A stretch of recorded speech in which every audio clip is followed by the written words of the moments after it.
10장 15절에서 19절까지의 말씀입니다. 우리 앞에 화면에 말씀이 뜰 텐데요. 우리 한 목소리로 함께 말씀을 읽도록 하겠습니다. 이로 말미암아 주 예수 안에서 너희 믿음과 모든 성도를 향한 사랑을 나도 듣고 내가 기도할 때 기억하며 너희로 말미암아 감사하기를 그치지 아니하고 우리 주 예수 그리스도의 하나님 영광의 아버지께서 지혜와 계시의 영을 너희에게 주사 하나님을 알게 하시고 너희 마음의 눈을 밝히사 그의 부르심의 소망이 무엇이며 성도 안에서 그 기업의 영광의 풍성함이 무엇이며 그의 힘의 위력으로 역사하심을 따라 믿는 우리에게 베푸신 능력의 지극히 크심이 어떠한 것을 너희로 알게 하시기를 구하노라. 아멘. 하나님의 말씀입니다. 우리 오늘 동일한 말씀으로 지금 3주째 행복한 신앙생활을 위해서 꼭 알아야 하는 3가지 이 주제로 말씀을 나누고 있습니다. 오늘 이 시리즈 설교의 마지막 날입니다. 하나님의 이름을 높이고 하나님의 영광을 나타내는 그분의 찬송이 되는 것, 그것이 하나님께서 우리를 부르신 목적이다. 사도 바울이 에베소서를 시작하면서 하나님의 부르심의 목적을 명확하게 우리에게 밝혀 주었습니다. 그런데 그것이 우리에게 결코 쉽지 않죠. 하나님의 이름을 높이고 하나님의 영광을 나타내는 삶을 살아가는 것이 때로는 우리에게 너무나 무거운 짐처럼 여겨집니다. 그런데 모두가 그것이 무거운 짐처럼 여겨지는 것은 아닙니다. 누군가는 하나님의 영광을 위하여 하나님의 이름을 높이기 위하여 살아가는 삶이 기쁘고 즐거운 사람들이 있습니다. 어떻게 하면 그 삶이 기쁘고 즐겁게 될 수 있을까? 이것을 사도 바울의 기도를 통해서 지금 우리가 살펴보고 있는 것입니다. 첫 번째는 무엇이었죠? 내가 얼마나 말할 수 없는 죄인인지를 깨닫고 그런 나를 사랑하신 하나님의 사랑이 얼마나 크신지를 알면 그러면 하나님을 위하여 사는 것이 즐거워집니다. 두 번째는 무엇이었죠? 우리 앞에 놓여 있는 기업의 영광의 풍성함이 얼마나 크고 놀라운지를 머리가 아니라 마음으로 알아야 한다고 말씀드렸습니다. 우리의 마음의 눈이 열려서 하나님의 나라와 하나님의 나라에 우리를 위하여 예비되어져 있는 그 풍성한 유업을 우리가 알게 되면 하나님의 영광을 위하여 사는 삶이 결코 버겁고 힘겨운 삶이 아니라 기쁨과 즐거움이 될 수 있다. 지난주에 나눈 말씀인데 여러분 다 기억이 나시기를 축복합니다. 자, 오늘 마지막 3번째입니다. 행복한 신앙생활을 위해서 우리가 꼭 알아야 하는 것은 3번째는 우리에게 베푸신 능력의 지극히 크심이라고 성경이 우리에게 말하고 있습니다. 하나님께서 예수님을 믿는 우리에게 이미 베푸신 능력이 얼마나 크고 놀라운지를 우리가 정확하게 알면 그러면 하나님의 이름을 높이고 그분의 영광을 나타내는 삶을 살아가는 것이 우리에게 결코 무거운 짐이 아니게 된다는 것이지. 그 삶이 오히려 우리에게 기쁨과 즐거움이 된다는 것입니다. 그래서 사도 바울이 19절에서 무엇을 위해서 기도하고 있죠? 그의 힘의 위력으로 역사하심을 따라 믿는 우리에게 베푸신 능력의 지극히 크심이 어떠한 것을 너희로 알게 하시기를 구하노라. 하나님께서 너희에게 베푸신 능력이 얼마나 큰지 너희가 알게 되기를 위하여 내가 기도하고 있다는 것입니다. 왜요? 그러면 그것을 알게 되면 하나님을 위하여 살아가는 삶이 우리에게 기쁨이 되고 즐거움이 되기 때문이죠. 여러분, 하나님의 자녀들은 예수를 그리스도로 영접하고 하나님의 자녀가 된 사람들은요, 말할 수 없이 엄청난 능력을 이미 받은 사람들입니다. 우리가 그것을 깨달아야 됩니다. 여러분, 예수님 믿고 무슨 능력을 받으셨나요? 나 예수 믿고 이 능력 받았어요. 혹시 얘기할 것이 있으십니까? 제가 사역을 하면서 포기하지 않고 기도했던 것이 주님, 저는 설교의 능력을 받고 싶습니다. 말씀의 능력을 받고 싶습니다.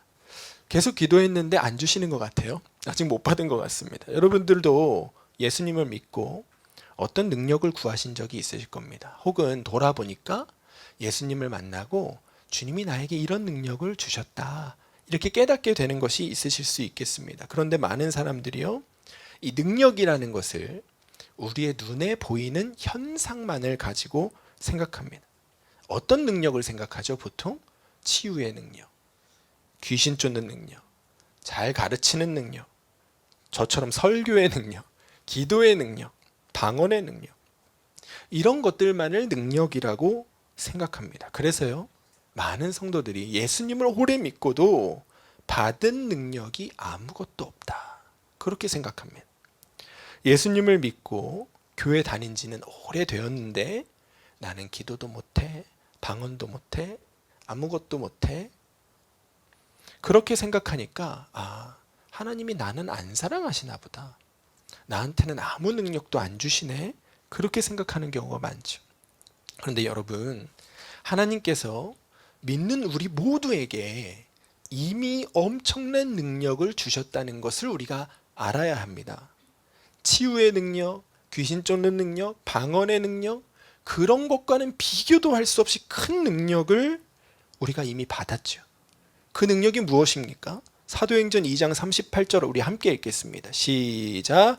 베드로가 이르되 너희가 회개하여 각각 예수 그리스도의 이름으로 세례를 받고 죄 사함을 받으라. 그리하면 성령의 선물을 받으리니. 아멘. 여러분, 성령의 선물을 받으리니, 이 말씀이요, 세번역 성경을 보면 성령을 선물로 받을 것입니다, 이렇게 되어 있습니다. 하나님께서요, 모든 믿는 자들에게 성령을 선물로 주셨다는 거예요. 그 말은 곧 무슨 뜻이죠, 여러분? 모든 능력의 근원이 되시는 예수 그리스도께서 거룩한 영으로 우리 가운데 믿는 성도들 안에 오셔서 거하고 계시다는 것입니다.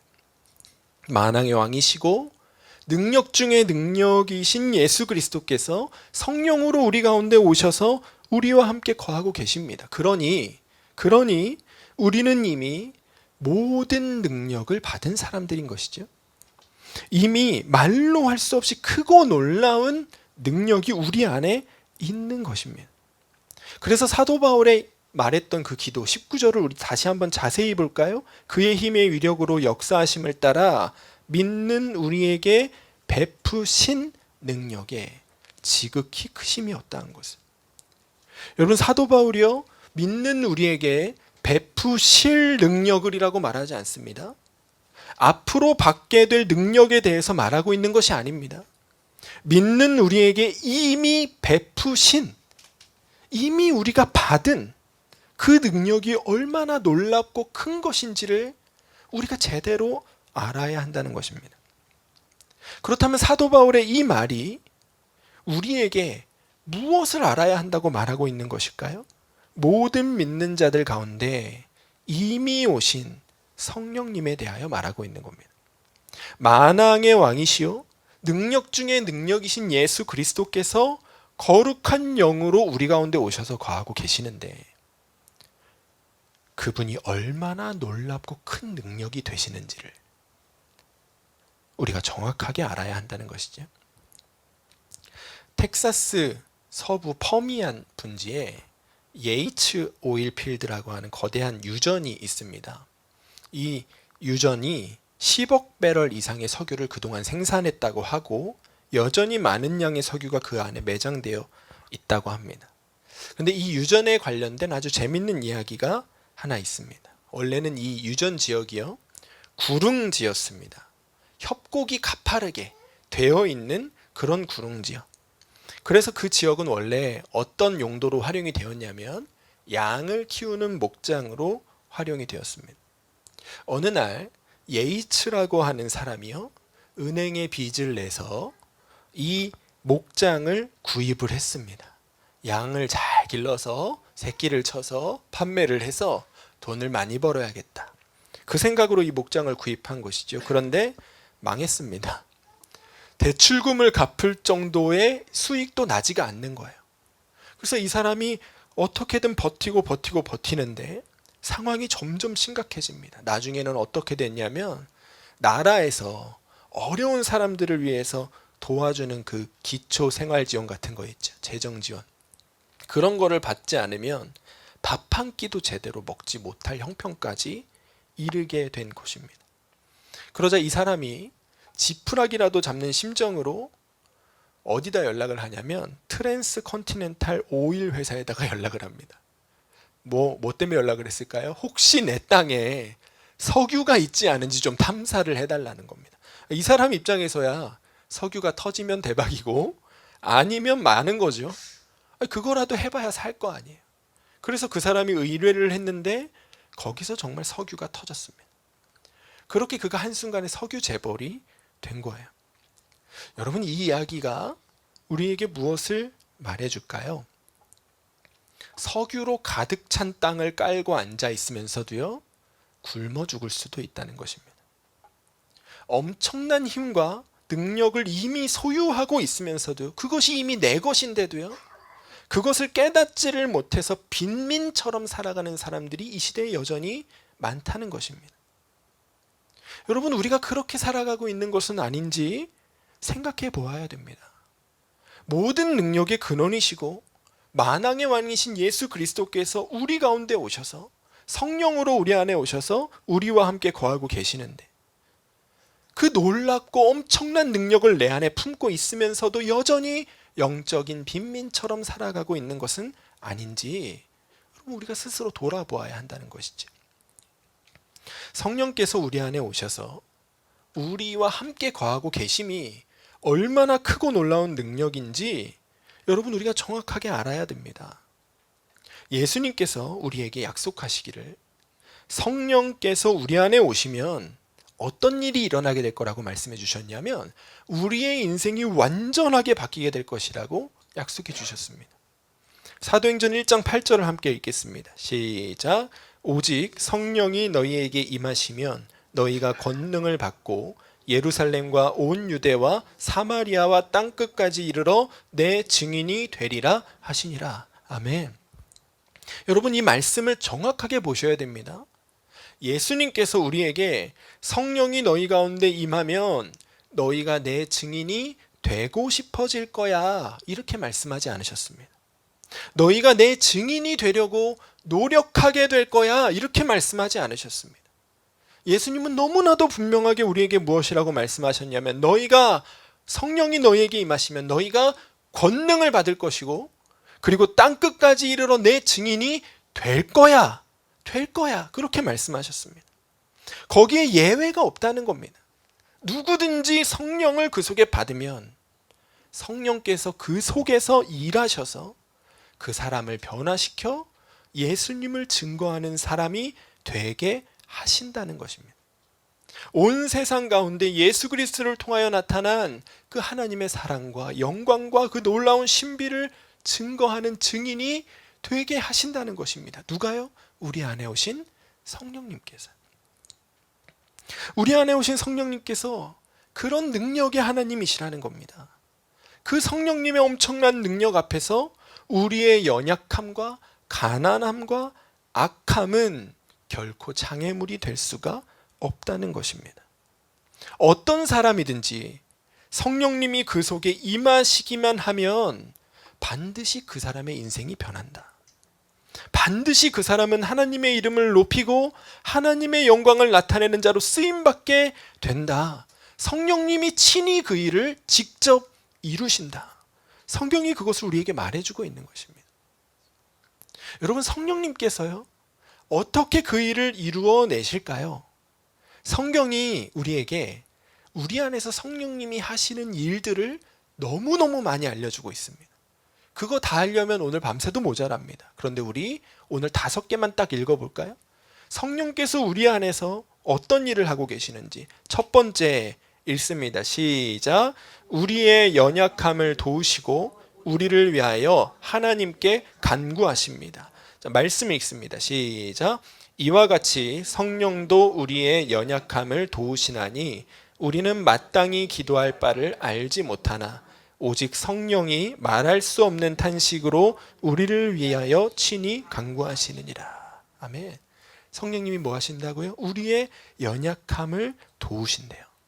그리고 우리가 우리의 연약함을 이겨내고 하나님의 영광을 위하여 살 수 있도록 뭐 하신다고요? 성령님이 우리 안에서 하나님께 기도하고 계시다고요. 간구하고 계시다고요. 자, 두 번째 읽어볼까요? 둘째, 시작.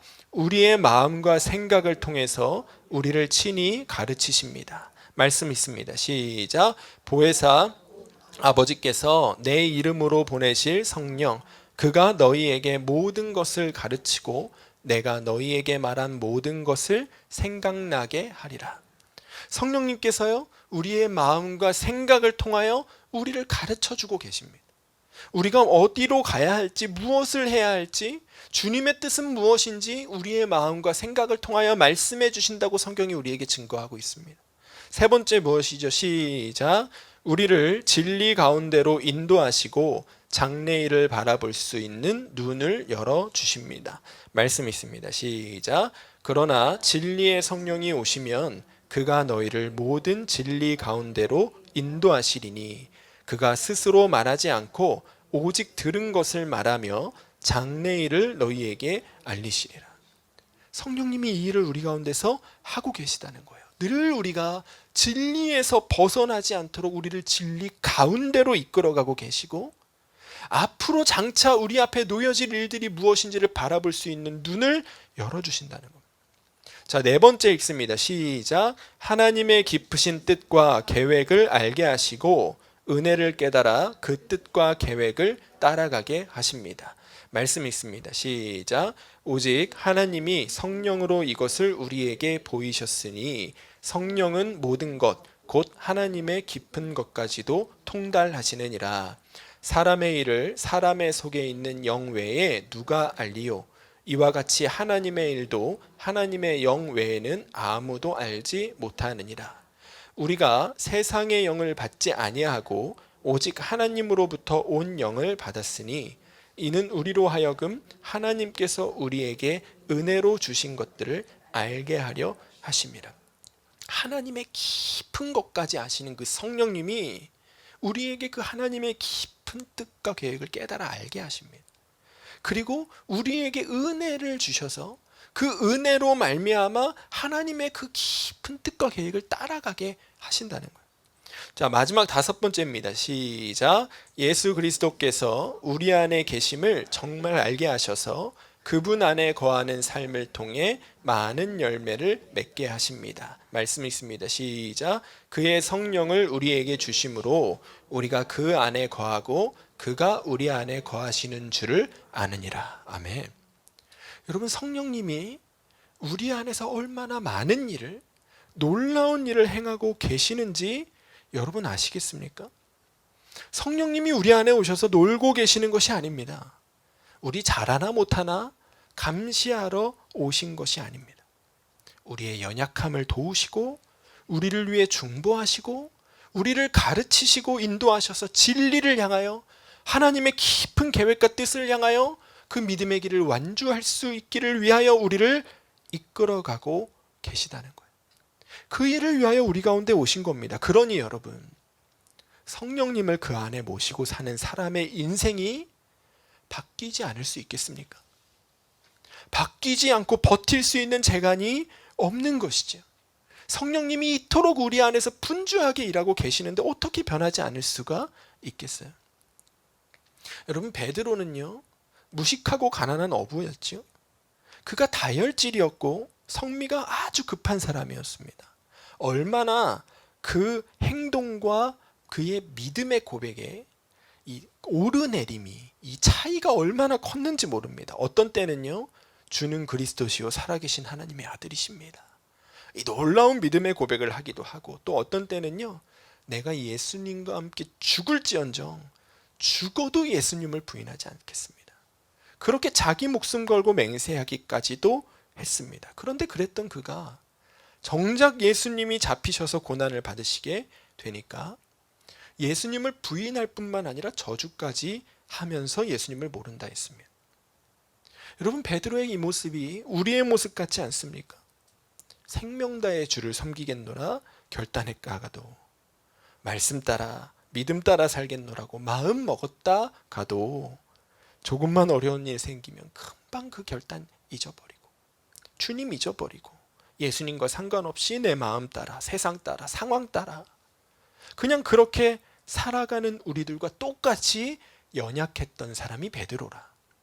우리와 별반 다를 것이 없는 사람이 베드로였습니다. 그런데 그랬던 그가 오순절 마가의 다락방에서 성령님이 그에게 임하신 이후로 놀랍게 바뀝니다.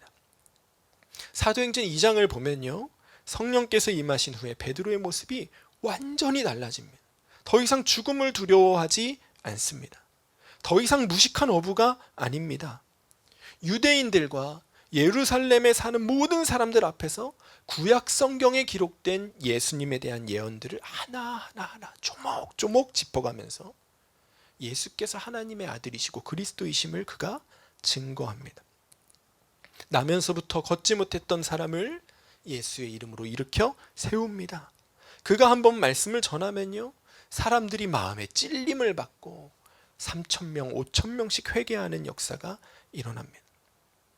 전에는 예수님처럼 잡혀서 채찍 맞을까, 고난을 당할까 두려워하면서 예수님을 부인하고 저주했던 그가 이제는 유대교 관리들, 장로들, 서기관과 대제사장들 앞에서도 조금도 움츠러들지 않습니다.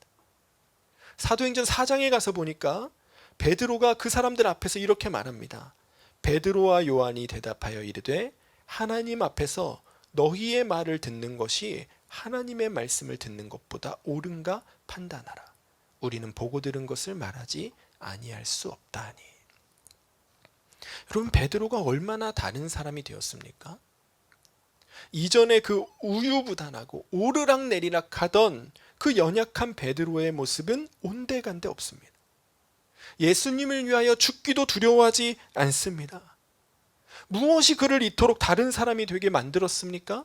사도행전이 증언하고 있는 것은 딱 하나입니다. 베드로가 변화되기 전과 변화된 후 그 사이에는요, 딱 한 가지 사건밖에는 없었습니다. 그 사건이 무엇이냐?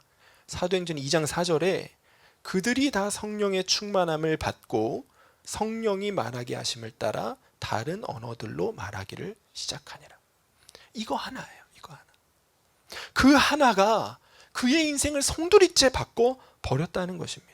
그의 인생이 완전히 달라지게 된 이유가 다른 데 있는 것이 아니라는 거예요. 그가 노력을 많이 해서도 아니고 공부를 많이 해서도 아니라는 거예요. 무엇 때문이라는 건가요? 성령께서 그의 안에 임하셨고, 그리고 그들이 자기 안에 충만하게 임하신 그 성령님을 따라서 말하고 행동하기를 시작했기 때문이라는 거예요.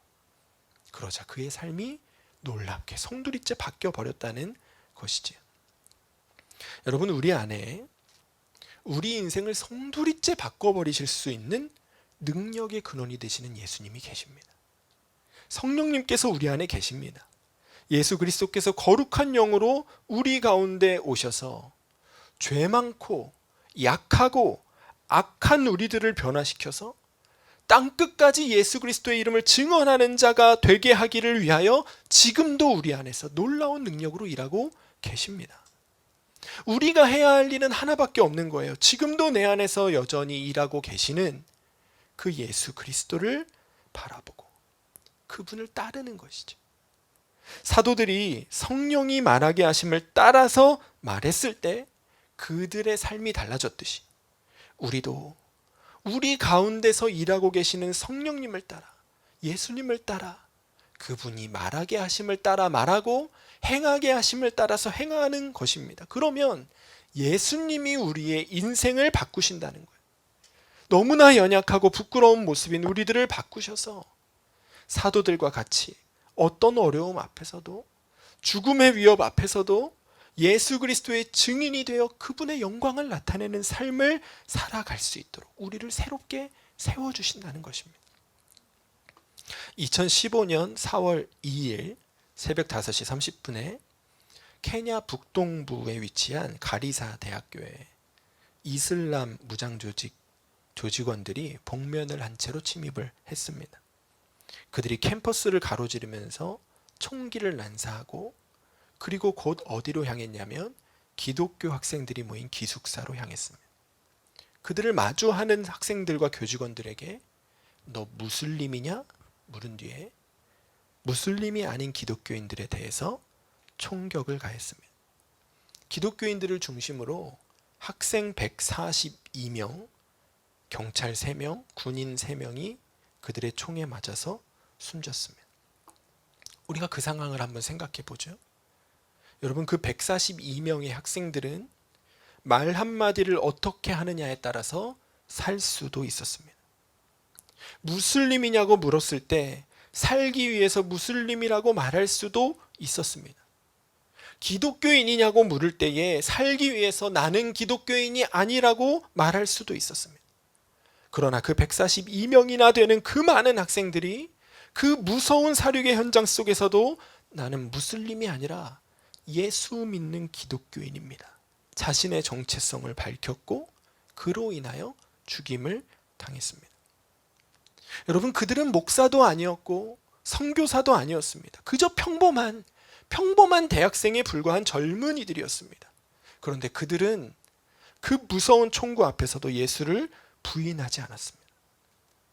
여러분, 이 일이 어떻게 가능하다고 생각하십니까? 순교한 그 142명의 대학생들이 다 엄청난 믿음을 갖고 있었기 때문이겠습니까? 아니죠. 그들 안에 계시는 성령님께서 그렇게 할 수 있도록 그들을 도우신 것입니다. 순교의 위기 속에서도 총구 앞에서도 예수를 부인하지 않고 예수께서 나의 주님 되심을 고백할 수 있도록 성령께서 그들을 도우셨기 때문에 그들이 마지막까지 믿음을 지킨 채로 주님 앞에 설 수 있게 된 것이죠. 여러분, 우리의 마음 가운데 가장 큰 두려움이 무엇입니까? 죽음이잖아요. 그런데 성령님이 도우시면요, 죽음의 위협도 필요 없다는 거예요. 죽음의 위협도 결코 우리를 무너뜨리지 못한다는 것입니다. 성령님이 도우시면 우리는 결코 죽음 앞에서도 무너지지 않는 믿음의 사람들이 될 수 있다는 것입니다. 그러니 죽음도 우리의 믿음의 길을 가로막을 수 없다면 이 세상의 그 무엇이 우리가 하나님의 영광을 위하여 살아가는 그 걸음을 가로막을 수가 있겠습니까? 성령님이 도우시면 그것으로 이미 이긴 것이죠. 그것으로 이미 충분한 것이죠. 사랑하는 여러분, 하나님께서 우리에게 이미 베풀어 주신 지극히 크고 놀라운 능력이 여러분 안에 있습니다. 예수 그리스도께서 거룩한 영으로 성령으로 여러분 가운데 오셔서 여러분과 함께 계십니다. 그 예수님께서 여러분 안에서 우리로 하여금 믿음의 삶을 살아갈 수 있도록 돕고 계십니다. 여러분, 이것을 정말 믿으시기를 축복합니다. 그것을 정말 믿고 우리 안에서 역사하고 계시는 예수 그리스도를 바라보고 주목할 때 우리의 인생은 바뀝니다. 그분께서 말하게 하심을 따라 말하고 그분께서 행하게 하심을 따라 행하면, 그러면 그때부터는 우리의 인생이 하나님의 영광의 찬송이 됩니다. 예수 그리스도의 살아계심이 나를 통하여 나타나고 하나님의 놀라우신 사랑이 얼마나 크고 놀라우신 것인지를 우리의 삶을 통하여 나타내게 됩니다. 여러분, 우리가 그 변화를 경험하게 되기를 축복합니다. 내 안에 계시는 놀랍고 영원한 그 풍성한 능력 되시는 예수 그리스도, 그분을 주목하시고 그분과 동행하시면서 주님이 나를 어떻게 변화시켜 가시는지 여러분 정말 누려보게 되시기를 주의 이름으로 축원합니다. 이 시간 우리 함께 기도하면 좋겠습니다. 함께 기도하실 때 주님, 모든 능력의 근원이 되시는 예수 그리스도께서 내 안에 계심이 정말 믿어지게 하여 주시옵소서. 그 예수님을 바라보며 살게 하여 주시옵소서. 그리하여 하나님의 나라와 그분의 영광을 위해 살면서도 기쁘다, 즐겁다 하게 되는 변화가 우리 모두 안에서 일어나게 하여 주시옵소서. 우리 주의 이름 부르고 함께 기도하시겠습니다. 주여, 주여 아버지 하나님, 오늘 우리가 주님 앞에 섰습니다. 우리 안에 계시는 예수 그리스도 성령님의 모습을 우리가 바라봅니다. 이미 하나님께서 우리에게 세상의 그 어떤 능력과 비교할 수 없이 놀랍고 크신 능력을 우리 가운데 주셨습니다. 이미 우리에게 놀라운 그 성령을 우리에게 베풀어 주셨습니다. 주님, 우리 가운데 계시는 예수 그리스도, 내 안에 오신 성령님이 얼마나 놀라운 분이신지 우리가 깨달아 알게 하여 주시옵소서. 그 성령님께 내 인생을 송두리째 바꿔버릴 수 있는 능력이 있음을 우리가 정말 믿음으로 고백하게 하여 주시옵소서. 성령께서 오늘도 내 안에 일하고 계시고 나의 삶과 나의 습관과 나의 연약함과 나의 생각과 나의 판단을 바꾸어 하나님의 나라와 하나님의 영광을 위하여 쓰임받는 자로 변화시켜가고 계심을 우리가 믿습니다. 오늘 내 안에 일하고 계시는 주님을 바라보는 눈을 우리에게 열어 주시옵소서. 내 안에서 진리의 길로 우리를 이끌어가고 계시고 의의 길로 승리의 길로 우리를 인도하고 계시는 그 성령님을 바라보는 눈이 열려지게 하여 주시옵소서. 우리의 눈이 열려 우리를 정말 사랑하심으로 우리 가운데 오셔서 우리와 함께 살고 계시는 주님을 바라보는 눈이 열려지게 하여 주시고 우리 속에서 우리에게 말씀하시는 주님의 음성을 듣는 귀가 우리에게 열려지게 하여 주시옵소서. 이제는 내 뜻대로 내 마음대로 말하고 행동하며 사는 그런 삶이 아니라 내 안에 계시는 성령의 말하게 하심을 따라 내 안에 계시는 성령님의 행하게 하심을 따라 말하고 행동하며 살아가는 우리 모두가 되게 하여 주시옵소서. 예수님이 우리의 삶의 주인 되시고 그분께 우리의 삶을 맡겨드릴 때 그분께서 우리의 삶을 얼마나 놀랍게 변화시키시는지 우리 모두가 다 맛보아 누리는 자들 되게 하여 주시옵소서. 주님, 그 믿음의 경지로 우리를 이끌어 주시기를 원합니다. 우리의 믿음의 지경을 넓혀 주시옵소서. 오 주님, 주님을 사모합니다. 성령님을 바라봅니다. 오직 우리 가운데 임하여 주시옵소서. 주님을 바라봅니다. 모든 믿는 자들 안에 이미 베풀어 주신 지극히 놀랍고 크신 능력이 되시는 예수 그리스도 성령님을 우리가 주목합니다. 주님이 우리와 함께 계심으로 우리는 두려워하지 않습니다. 주님이 우리와 함께 계심으로 우리는 반드시 변화될 것입니다. 주님이 우리와 함께 계심으로 우리는 하나님의 나라와 그분의 영광을 위하여 사는 삶이 즐거워지는 자들이 되게 될 것을 믿습니다. 주님, 오늘 이 자리에 있는 주의 백성들 가운데 주님이 함께 계심이 믿어지고 누려지는 역사가 있게 하여 주시옵소서. 내 안에 계시는 예수 그리스도, 우리 가운데 오신 성령님을 바라보는 눈이 열리고 주님이 우리에게 말씀하시는 음성을 듣는 귀가 열리게 하여 주셔서 우리가 우리 가운데 계시는 성령님과 동행하며 그 성령님의 손길에 의하여 진리의 길로 의의 길로 이끌림 받는 자들이 되게 하여 주시옵소서. 우리가 주님 앞에 서는 그날에 성령님 모시고 살면서도 예수 그리스도 내 안에 모시고 살면서도 내 마음대로 내 뜻대로 말하고 행동하며 살다가 주님 앞에 서지 않게 되기를 원합니다.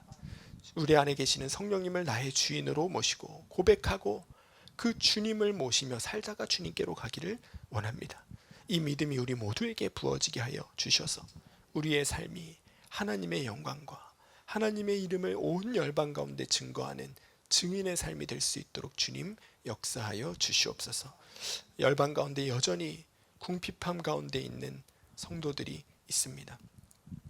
육신의 배고픔 가운데 있는 자들 먹을 것을 공급하여 주시고 전쟁과 기근과 또 여러 가지 재해로 인하여 어려움 당하고 있는 자들 가운데 주의 생명의 구원의 손길을 보내어 주시고 땅끝까지 복음을 전하는 일을 위하여 헌신하는 주의 선교사님들 가운데 돕는 손길이 끊임없이 일어날 수 있도록 주님 일하여 주시옵소서. 우리 호피 선교회를 위하여 오늘 헌금을 드립니다. 주님, 그 사역을 담당하시는 우리 선교사님 능히 감당할 힘을 허락하여 주시고 이번에 선교 사역을 위하여 필요한 이 트랙터를 구입하는 일에 많은 교회들이 힘을 모아 협력할 수 있도록 마음을 일으켜 주시옵소서. 열방의 전쟁이 그치기를 원합니다. 계속해서 멈추지 않고 넓어져가는 이 전쟁터의 지역들이 좁아지게 하시고 정지되게 하시고 온 열방 가운데 하나님께서 주시는 하늘의 평안이 임하는 날이 속히 오게 하여 주시옵소서. 그렇게 행하실 주님을 신뢰하며 우리 주 예수 그리스도 이름으로 기도드리옵나이다. 아멘.